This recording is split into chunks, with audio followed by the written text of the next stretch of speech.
Anyway, my name is Randy. I'm one of the pastors here. We're in a series on the book of 1 Corinthians. We've been going through that the last couple of weeks. And I'm going to just maybe do a little bit of review, just like a little recap, and then we're going to get into some of the rest of this stuff today. But I'm going to show you a picture. Yeah, there it is. That works. So we have a picture here. This is a picture of modern day. This is modern day, the city of Corinth, which is where you get Corinthians from, right? It's in Greece. So this is obviously a little arena, a theater there. Pretty cool that it's still standing. But ancient writers back in the day, they considered Corinth in Greece, it was like rich and prosperous. It was always great and always wealthy. It was a prosperous city, but it was also known, as Pastor Eric said a couple weeks ago, it was known for its immorality. They actually made a name, like they developed a word in Greek about the Corinthians, and it was like Corinthianismai, which basically means like calling people like you're such a Corinthian because they were so immoral. They were so kind of messed up. They didn't really have like a great moral compass there. As I was preparing for the message and I was looking through some commentaries, one of the commentaries said that Corinth was like if you combine Los Angeles, New York City, and Las Vegas all into one, that would be like the equivalent to this ancient city of Corinth. It was like a port city, which strategically and on the map, that's where all like the trading ships would come and all the sailors would stop there and they would go into the city. So it was all kinds of stuff going on there back in the day. And Sin City, basically, right? Anybody ever heard of that before? Like for Las Vegas, is that what it is? Las Vegas is Sin City? I forget, or is that New York City? It's Las Vegas, right? Sin City? Yeah. So it's kind of like Sin City.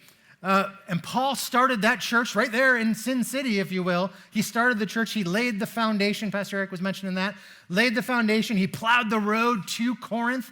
Before Paul was there, Corinth didn't have the gospel. They didn't know about Jesus. And Paul went there. He blazed a trail all the way to Corinth in Greece, and it was tough. Everywhere Paul went, he was facing oftentimes persecution and sometimes violent persecution, and he would go from city to city, and he would lay the foundation of Jesus Christ and lay the gospel for the people, and he would lay that there, and then he would move on. So he spent about a year and a half in this city right here. Maybe he actually spent some time in that very theater, I don't know, but he was in that city of Corinth for about a year and a half before he moved on. And because he blazed that trail, like after he had kind of plowed the road, other people came in behind him. So one of them was a guy named Apollos, we've been talking about. He was a Christian. He's a good guy. He helped to build the church. So he came in there and built on the foundation that Paul had laid. But then later on, other people came into the city, and they were actually false teachers. They were teaching like false gospel, false Jesus stuff. They were interested in getting the people's money. Right? That doesn't happen nowadays, does it in church? I hope not, right? But it's true. It's true. The same issues, some of the same issues from thousands of years ago still sometimes happen today. And that was one of the things that happened back then in Corinth. It's like people came into the city after Paul and they tried to take advantage of the fact of the church and they tried to get authority and power and money. So Paul was having all kinds of problems here at Corinth. Even though he had moved on, he still maintained contact. So he had somebody show up and they came to tell him about what was going on back here in Corinth, and it was a mess. It was a mess. He had spent a year and a half of his life there, but now he knows, like, hey, there's divisions that are ripping this church apart. Like, we need you to know, Paul, that this church that you planted here is just they're at each other's throats. And they were so immature, they were splitting over silly stuff. Like, some people will be like, Paul's not a great speaker, right? Like Paul doesn't have like the flash and the pop that we want from a speaker. Paul, well, he's not really my guy, but this guy Apollos, this other preacher guy, that's my guy. I belong to Apollos. And other people will be like, well, I belong to Paul. And then other people will be like, well, I belong to Peter. And as silly as it sounds, there was like this immaturity where people were like dividing with each other in the church over what preacher that they liked best and who they wanted to follow. Not only was it that was dividing the church up, but this book actually talks about they were suing each other. There's people suing each other inside the church. There were people sleeping around with each other inside the church. There were people listening and supporting false teachers, as I said before, inside the church. They were going to pagan temples still, and all along the way, they're totally proud. They think that they're super spiritual, superior Christians. They've got it all together kind of Christians. They're kind of Christians that maybe are like, hey, if we're in the wrong, remember it's a rich and prosperous city. Hey, if we're in the wrong, how come we're so rich? If God is really unhappy with us, how come we're prospering so much? Isn't that a sign of God's blessing on our life, that we're kind of doing really well? If God was unhappy with us, we wouldn't be doing so well, right? And they were also like full of like spiritual gifts. So you'd go to a service like this and there'd be all kinds of people like speaking in tongues and people who were like prophesying and stuff. And they thought because they were prophesying and there was so much of these spiritual gifts going on, they thought that they were super mature. Like, of course we're mature. People prophesy in church service. I remember years ago when I first came into church, this is, I don't know how long I've been a Christian at this point, like 20 years or something. Came in kind of through the ground floor, right? Many of you know, like, I've told the story a little bit before, but came in through the street. Like, I was actually on the street for a while and ended up getting into programs, and I was in like a Christian discipleship program, like a street level thing. So I lived in a house with like 25 other guys, and a lot of us were like either ex-cons or former drug addicts or people trying to get their lives together or crazy people or whatever. And I was in there in this program, and we got brought along as a Christian discipleship. We'd like basically get put into a van and driven all around like Southern California, all around the Southern California area, going to all these different church services and all these different teachings and stuff. And they just drove us wherever they wanted to take us. And I remember we used to go to this pretty famous church, and it was like a very very charismatic church. And I was like very street level still. We'd go to these, they'd have like these big conferences, and it was like the prophetic conferences. And I was like, okay, we'll see what this is about. And this might ruffle some feathers, but this is the truth of me as a street level guy back in the day who had just come to know the Lord, right? Going to these like prophetic conferences and these conferences, and man, it was crazy because I'd walk in there, I didn't know anything, and it would be like everybody in the room, we're talking like 2,000 people, it's like everybody's like screaming in tongues and falling over and running all over, jumping up on the chairs and stuff. It was wild. This place was very wild. People start talking about, I'll never forget, like this dude run by me and he's like prancing and he's like, spirit of the monkey, and he jumps up on a chair, and I was like, spirit of the monkey? And this person over there is laying down, and somebody informs me, that's the python spirit. He's laying down. I was like, the python spirit, spirit of the monkey. And after a while, you know, we were a program, right? So they would give us free admission to these conferences, and we had to work the parking lot. So we'd like work the parking lot, and then we'd come inside, and we'd get great seats at these like several thousand people, prophetic or spiritual conferences. And so we'd be like in the front rows, like, and I'm brand new. I didn't even know what was going on. And I remember sitting down next to this kid. I don't know, like the parent bought him a seat, but I ended up sitting down next to him, and he just looks at me and he deadpans to me. I didn't know anything. He just deadpans to me super slow, looks like this, turns to look me in the face, and he says, I see demons and angels.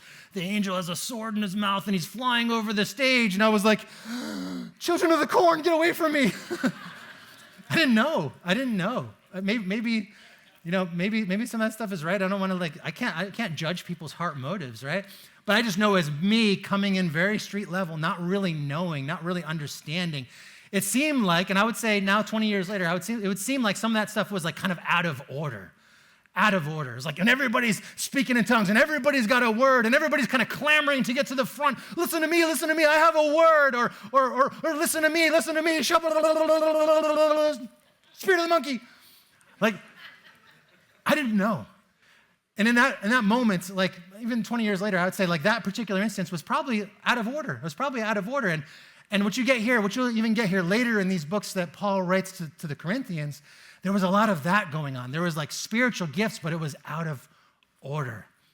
So these guys thought they had it all together. They were wealthy. They were healthy, wealthy, and wise, if you will. They were very mature, supposedly. And they were giving Paul all kinds of problems. In fact, our boy Paul was kind of taking it on the chin here because Paul wasn't that great of a speaker, according to them. Paul actually wasn't an entertaining enough speaker for some people in Sin City. He just wasn't. There's this other guy, Apollos. They're on the same team. I don't think Apollos was feeding into these divisions, but we'll see the comparison here from Scripture. This is Apollos. It says that he was an eloquent speaker. He had been taught, verse 25, the way of the Lord, and he taught others about Jesus with an enthusiastic spirit and with accuracy. So this guy could speak. He was a polished speaker. And sometimes you get people who spend all kinds of time learning how to public speak, and they can they can start to learn how to take a moment like that. And they know for anybody whose like mind is wandering, they can build a little pause into what they're saying, and it'll draw people back. Some people do this. They'll give you like the, look at me now, look at me now. And everybody kind of returns to them, right?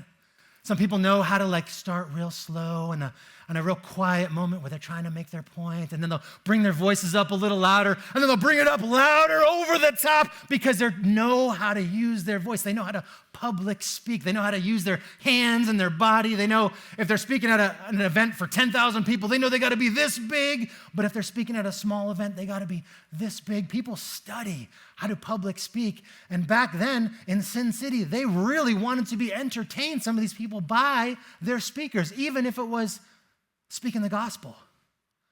They wanted that baptism water slide, you know what I'm saying?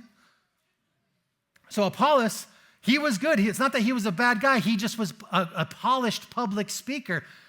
And this was going to cause the Corinthians problems later on down the line, because when these false teachers end up coming in, they're also very good public speakers. In fact, they're so entertaining that even though they're speaking about a different Jesus and a different gospel, the Corinthians are still there listening to him because, man, this guy's a great speaker. Paul's going to write about it right here. He says, I don't consider myself, these are the words of Paul, I don't consider myself inferior in any way to these super apostles.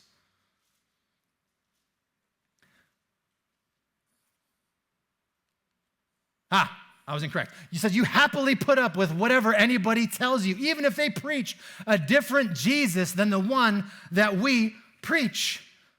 You happily put up with it. As long as they get a little song and a dance for you and they know how to like land a joke or two, you'll listen to whatever they say.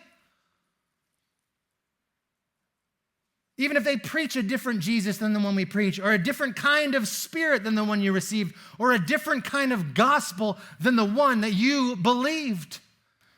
He goes on, he says, but I don't consider myself inferior in any way to these super apostles that teach this stuff. I may be unskilled as a speaker. Right? Paul's saying, maybe I'm not as skilled as some of these other guys. Maybe I don't have the flash and the pop. But I'm not lacking in knowledge. We have made this clear to you in every possible way, he says. Paul, the spiritual father, the one who planted that church in Corinth, wasn't a good enough speaker for some of them. Maybe he also didn't fit the mold of what a successful person would look like according to those very successful, outwardly, Corinthians. They knew all about worldly success, and Paul didn't show worldly success with what he showed in his life. Paul actually, he didn't have money at all. That seems like Paul didn't have money. He didn't have the earthly recognition and the praises of men. He didn't have the accolades. It actually says that he was homeless. We're going to see here in a second that he was dressed sometimes in rags. And these proud Corinthians couldn't seem to be willing to humble themselves to follow a guy that was sometimes cold and sometimes hungry and sometimes thirsty and sometimes homeless. That was a bridge too far for these Corinthians that kind of had it all together. The pride of the Corinthians couldn't handle the humility of Paul. So we see that Paul's going to hit back at these guys with a little bit of sarcasm. He's going to hit back at them here. So 1 Corinthians 4, he says, already you guys have all that you want. Already you've become rich. Look at you. You've already arrived. You have begun to reign, and that without us apostles. Great job, guys. I wish that you really had begun to reign so that we might also reign with you. It's like you guys have arrived, fantastic, but us apostles, well, too bad we couldn't be there and have arrived with you. He says, for it seems to me that God has put us apostles on display at the end of the procession like those condemned to die in the arena. And this is like a little bit of a flashback to victory parades. Like you'd go in and you'd conquer a city with your army. You'd conquer a city, and then you would return to your home city, and it would be like a victory parade returning to your home city. And first would be like all your soldiers, and all your soldiers are like returning to their city where they're from victorious, and people are cheering, yeah. behind the soldiers would be all the treasures that you took from that city that you conquered, all their treasures and their gold and all this fancy stuff. And people would be carrying all their gold and their treasures and their art or whatever. They would be behind the soldiers, and people were like, yeah. And then last would be the prisoners of war. And they'd be being led at the end of this procession, being led, and they're being chained up. There were countries, there were nations back then, they were ruthless. They actually would pierce your nose and attach a chain to your nose to the soldiers that were bringing you in. So you'd be led by the nose in as a prisoner of war.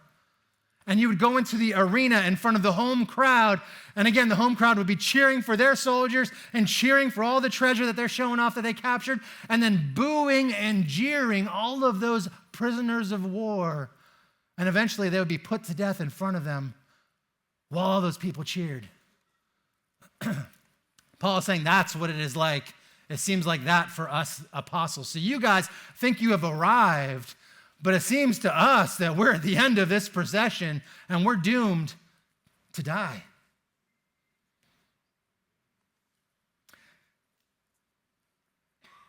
He says, we have been made a spectacle to the whole universe, to angels as well as human beings. And we forget that this thing that happened here on earth, Jesus coming here, this is not just like a human thing. This is something that was done in view of the angels, that they have seen this. So when Paul is coming in as an apostle being put to death, he's like, this is like a spectacle, not just to humans, but it's even a spectacle to everything in the heavenly. He goes on, he says, we are fools, but you guys are so wise. We're fools for Christ, but you guys are so wise in Christ. He says, we're weak, but you guys are so strong, you Corinthians. He says, you're honored, but we are dishonored. To this very hour, we go hungry, we go thirsty. We're in rags, we're brutally treated. We're homeless, he says. We work hard with our own hands. Back then, if you worked with your hands, that meant you were poor, because anybody with rich and with money, they all hired other people to work with their hands for them. Paul's like, yeah, I work with my own hands. Yeah, sometimes we're in rags. Yeah, sometimes we're hungry. Yeah, sometimes we're thirsty. We work hard with our own hands. He says, when we're cursed, we bless. When we're persecuted, we endure it. When we're slandered, we answer kindly. We have become what? The scum of the earth. The Corinthians were wanting to be the cream of the crop. And Paul is saying, actually, we apostles are the scum of the earth. It says the garbage of the world. Right up to this very moment. See, everywhere Paul was going, many places that he went, he was facing an uphill battle and persecution, preaching about Jesus Christ, and he would face violence often. We know that there was a time where he was actually brought to the outskirts of the city, and he was stoned with stones. People threw him at him because they couldn't handle him. They didn't want him there, and they beat his body with these stones, and he collapsed into a heap, and they thought he was dead. So they leave, and then he gets back up, and he moves on to the next city, and he plants another church in the next city. But that was not getting beat up, getting chased around, getting made fun of, being homeless. That was not the Corinthians' idea of what success looked like. But Paul's like, you guys got it all together, apparently. What are we doing wrong? You guys got it all together. We're out here suffering as fools for Christ. Does that make sense to you, carnal Corinthians? You guys think you're above that? So Paul tells them, do not be deceived. Don't deceive yourselves. If you think you're wise by the standards of this age, I think before I was a Christian, I totally thought I was wise. I thought I was like pretty smart. I thought I was reading all these theories and reading all these complicated, in my mind, books, and I really thought that I was something. I thought I was smart. And I thought church, honestly, dead seriously, I thought church people were dumb. I was the one telling my Christian friends, oh, it's so cute. You believe in a fairy tale and you go and worship like the spaghetti monster or whatever on a Sunday morning. You've never seen him. You don't know what he looks like. Is he really speaking to you? Are you not having like a little schizophrenic episode? I was telling my friends that. I thought I was smart. I thought I was wise. And Paul says, if any of you think you're wise by the standards of this age, you should become fools for Christ so that you might actually become wise. I saw a video. This is like, I don't even know if this was a coincidence, but this is like maybe 2 days ago, 3 days ago. It was a video of Elon Musk. It has nothing to do with his politics or what you think about him as a person. But Elon Musk was talking, and he's like a smart guy, right? Like, you have to give him credit. He pioneered a lot of AI stuff, a lot of rocketry stuff. This dude is a smart, by our human standards, right? The wisdom of this age, he's a pretty wise guy. And he was talking about how he grew up a cultural Christian. The whole interview was like a little clip. He's like, I consider myself a cultural Christian, he said. He said, I grew up in church. He says, we're Anglican. I would go to church on Sunday mornings. I went to children's church. I'm a cultural Christian. He's like, some of them stories that they told back then in church, he's like, I don't know about them. They kind of seem like they're silly or whatever, but I'm a cultural Christian. They kind of seem like they're silly. They kind of seem like I've been there.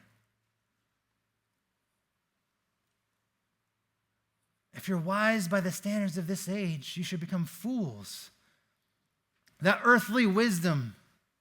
Back then, it was about the philosophers, right? This was in Greece. Corinth is in Greece. Only a couple generations before, you had the big ones like Plato and Socrates and Aristotle. This was all about wisdom and stuff. Nowadays, we have the Elon Musks and the Jeff Bezos and the Bill Gates, these like tech genius guys who pioneer things like AI. They pioneer things like automation or robots, but they don't give a thought really to God because that stuff is all beneath them. Those are just some silly stories about some silly stuff that they teach kids that don't know any better in Sunday school. The idea of God coming to earth and dying for their sins when we're wise in our own eyes, that seems ridiculous. That seems absolutely ridiculous at best.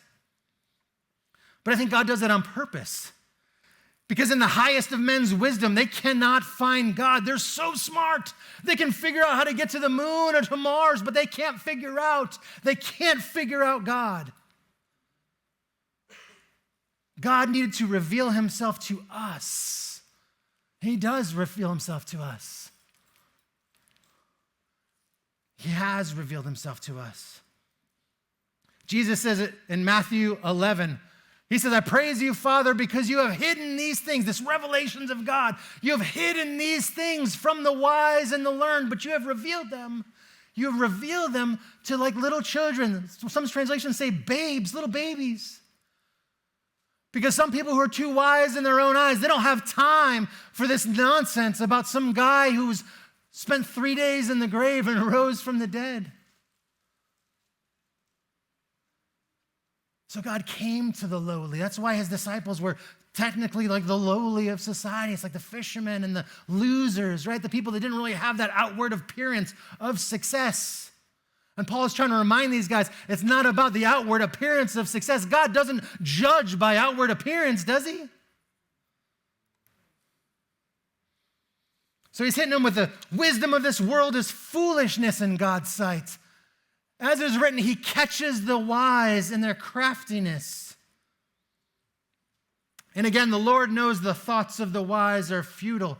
Because you maybe can invent all these amazing technologies. You can maybe be the most polished and wise speaker. You can invent rocketry and AI and automation. You can invent things that change the trajectory of the world. And you can have extra houses and fancy cars and private planes and servants and all these things. But what good does it do you if you gain the whole world but lose your soul?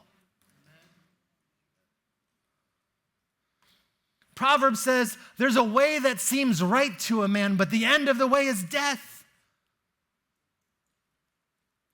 So Paul's had enough. He's like, no more boasting about human leaders. All things are yours. Whether it's Paul or Apollos or Cephas or whatever, he goes on and says some crazy stuff. Whether it's the world or life or death or the present or the future, all of these things are yours. They actually belong to you.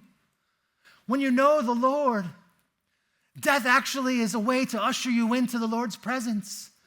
Through earthly eyes, it's like, yeah, of course, death is a tragedy, and obviously, but if you know the Lord, you know where you're going, and you enter into the glory, death almost becomes a servant.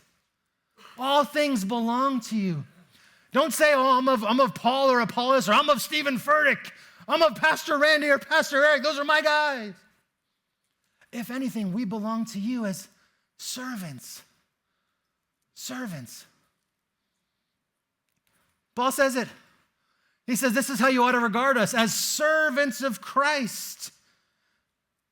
and as those who are entrusted with the mysteries that God has revealed. Even if somebody's smart, even if somebody is preaching or teaching and they give you something that you never heard before and you go and you tell your friends, you're like, wow, I never realized that this is what that was talking about in the scriptures. That guy's really got a gift. Even if that person has a gift, it's not like they figured out God. It's because God revealed those things to one of his servants. God has revealed. And Paul says, now it is required that those who have been given a trust must prove faithful. But he says, but I care very little if I'm judged by you or by any human court. He says, indeed, I don't even judge myself. I don't really care what you think of my motives because you can't see what's in my heart. I remember years ago, I've been doing like this kind of transition prayer moment thing. I've been doing it for many years at this point. And I used to do it at my former church. Probably did it for like 6 or 7 years there. And I remember after doing it for several years there, I was helping one day in kids' church, and I was on a ladder. I was like putting up Christmas decorations or something. There's people milling around, and this lady and I were having small talk, and she's like, hey, can I ask you a question real quick? I was like, yeah, sure. She thought she had a zinger for me. I didn't know. She goes, tell me, why does your voice change whenever you pray? And I was like, what? Why does my voice change whenever I pray? Like, that's such a weird question. But then in the moment, I was like, this lady's actually accusing me in a way like of being fake because I come out and I pray, but my voice changes and like is this what she's asking me? Like, am I fake? Like, why else would you ask that question? And then I'm thinking like, well, do other people think that I'm like fake when I pray? Does my voice actually change when I pray? I know my voice changes when I talk to babies. I'm like, hey baby, what's up? But like when I pray to God, maybe? I don't know. And having been from the streets, like that's something that like is very difficult for me because when I was on the outside of the church, I always thought church was for people who were fake. So when I came into the church, I was like, I do not want to be fake. I don't want to be. I was, of course, judging people's motives without actually knowing what was going on in their heart. But to me, I was like, oh, the church is full of fake people. So I try very hard to try to be authentic and try to, even behind, like, there's a little curtain here, and we stand on the other side of this curtain sometimes. And before it's time to come out, it's like, Lord, that I don't want to come out there and be slick. I don't want to come out there with, like, a smart thing to say, even if it's a spiritual sounding thing to say. I don't want to come out and try to, like, seek the praise of the people. Lord, I just want to go out there and be faithful to you, Lord, that you would give me the words to say, Lord, no matter what, God, that your will be done in the name of Jesus. And that's it. That's it. So is this person asking me, like, why does your voice change when you pray? I don't know. I don't know. But I do know that I can't let that stuff, like, affect me. You know, that person can't see my heart. I had a guy last week, it's so funny, I had a guy last week tell me, you know what, the first time you preached, I didn't like you. I was like, well, that's great. Sometimes I don't like me either, I get it.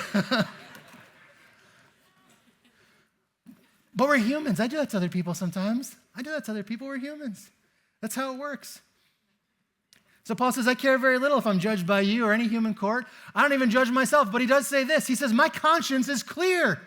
I don't think that I'm doing anything wrong. I think my motives are okay, but even my thinking of what's in my heart doesn't really count for anything because it's the Lord who actually is going to judge me.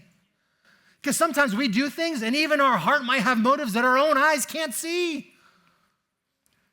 You go like help out a neighbor, you go and you do a good work, and it's like, are we doing that to be the light of the world and to help people? Or are we sometimes doing that with mixed motives, like, I hope somebody saw me do that?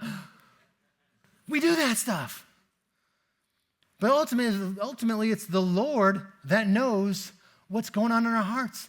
It says, therefore, judge nothing before the appointed time. Wait until the Lord comes.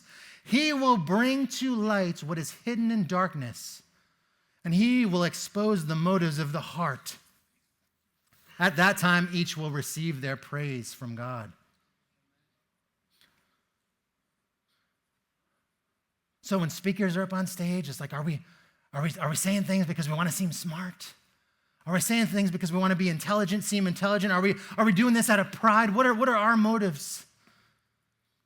But then if Paul was writing to this church, and obviously we're not Corinth, but if he was writing to this church, what would he write about us here in this place? Would he be asking us about our hearts and our motives? Would he ask us things like, hey, when you come to church, are you also relying a little bit too much on being entertained? for you when you come to church? Is it about having like the perfect, is it about the songs that you like, first of all? And if the songs are being played that you don't like, you're not going to offer your worship to God as if those songs are written and performed for you? What is going on in your hearts? Is it all about appearance and what things look like? Is it only appropriate to worship when the sound is perfect, when the lights are awesome? Who is it that we follow? Are we following Christ? Are we following tradition or man? Are we in church because we've always come to church and because our parents went to church and our grandparents went to church? So it's just a long line of people who have always gone to church, and you might be there and it might look like you're in church and it might look like that you're a church person and whatever, but inside there is nothing because the heart does not spend even a hot second thinking about the Lord while they're in church. It's just checking a box. I just do it because I've always done it, because I'll always do it because I've always done it. I've been in church a long time at this point, man. There's plenty of people that come to church. They're only here because somebody in the morning is like, we're going to church. I'm like, oh, man. Not again. Didn't I just go like last 3 months ago? I get it. I get it. Are we like those Corinthians that think that we have it all figured out? I'm too good for this message today. Where's the meat? Where's the deep teachings? This is silly kid stuff.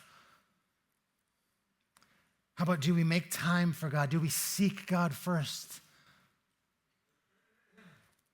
Sometimes it's terrible. Like I think about, sometimes I hate that the phone tells you how much time that you spend on it in a day. It's like 100,000 hours, and I spent 8 minutes with God. Like, great. But do we spend our time with God? Do we prioritize him? What would Paul be telling us? You are the man. Thank you so much. Should I blow my nose? I know, man. It's bald guy problems. I'm telling you. I was like, should I use a sock or something? I don't know. The Lord knows hearts. He reads hearts.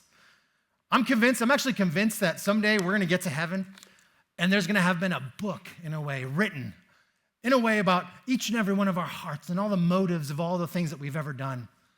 Even if we're doing good for somebody, it's like all those motives and the times that we say things to people and they're like, hey, what'd you say? And you're like, oh, I didn't mean it like that. But there's a little book's going to be like, yes, you did. And it's funny, but I'm totally serious. Like, I actually think that's going to happen. I think that's going to happen because the Bible says that every heart will be laid bare. And we just read it. What was hidden in darkness is going to be brought to the light. It's going to expose the motives of the heart. That is coming. That is actually going to happen.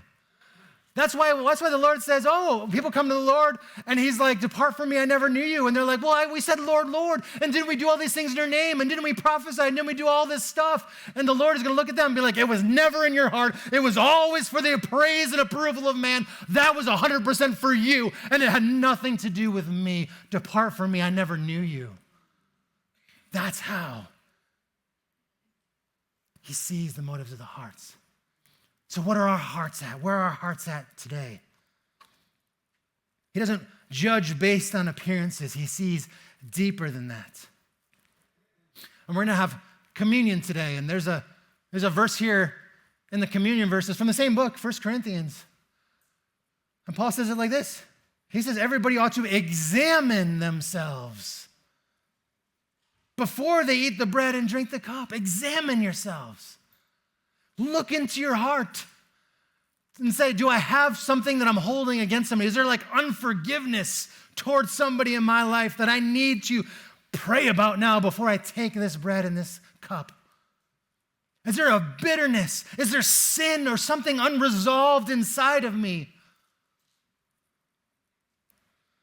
Examine yourself before you eat the bread and drink the cup. And it says something crazy. It says, for those who eat and drink without discerning the body of Christ, eat and drink judgment on themselves. There are plenty of people who have sipped this little juice and eaten these little crackers, but had no idea who Jesus was in their hearts. It doesn't matter about a little bit of juice and a little bit of cracker in your mouth if you don't have Jesus in your heart. Even if you've been doing this for 30 years. I hate to break it to you, it's the truth. This is absolutely nothing. It means nothing. Same with baptism. You can be baptized 100,000 times. If you don't have Jesus in your heart, it doesn't mean anything. It doesn't mean anything. So where are you today in your heart? This is not something that your neighbor can answer for you. This is not something that your mom or your wife or your husband or your parents can say. Where are you at right now in your heart? Examine your hearts, because we're going to take communion. And do you recognize, in a way, the foolishness of God? The body and blood of Christ given for us. This has been given out for like 2,000 years now. Paul took communion. Peter took communion. The disciples sat around a table and took communion together with Jesus. And it's been happening among all of the Christ followers from generation to generation to generation to generation ever since. Recognize what we're doing here. So if you have never received the Lord, if you know that, and a lot of times people think like, maybe that's like a first or a second time guest, maybe hasn't like received the Lord yet. No, there's times, I've been working in the church for a long time. There are times where you see somebody every Sunday for like 10 years, and you shake hands and you high five and whatever. They might even serve somewhere like kids' church or something.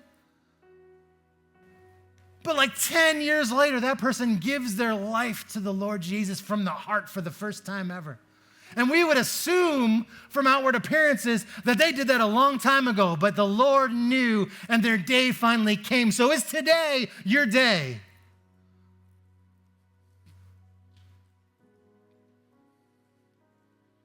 When I go out, I want to go out with a pure heart before the Lord. I tried the best that I could. I got up here and made a fool out of myself. I told stories I was uncomfortable telling, and it wasn't hopefully to make myself get some praise from some men and some women. Great job, Randy. You're the best.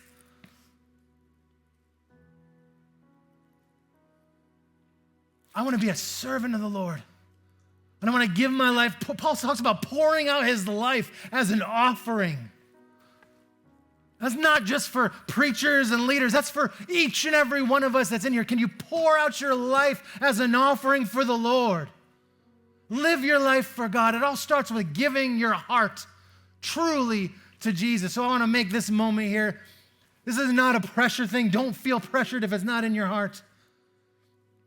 I always say it's not about speaking it just with your mouth. There has to be the mouth and the heart together. You could teach a parrot. I almost always say this. You could teach a parrot to pray a prayer and receive Jesus verbally, right? But it doesn't mean that's like a Christian parrot. That's just a parrot.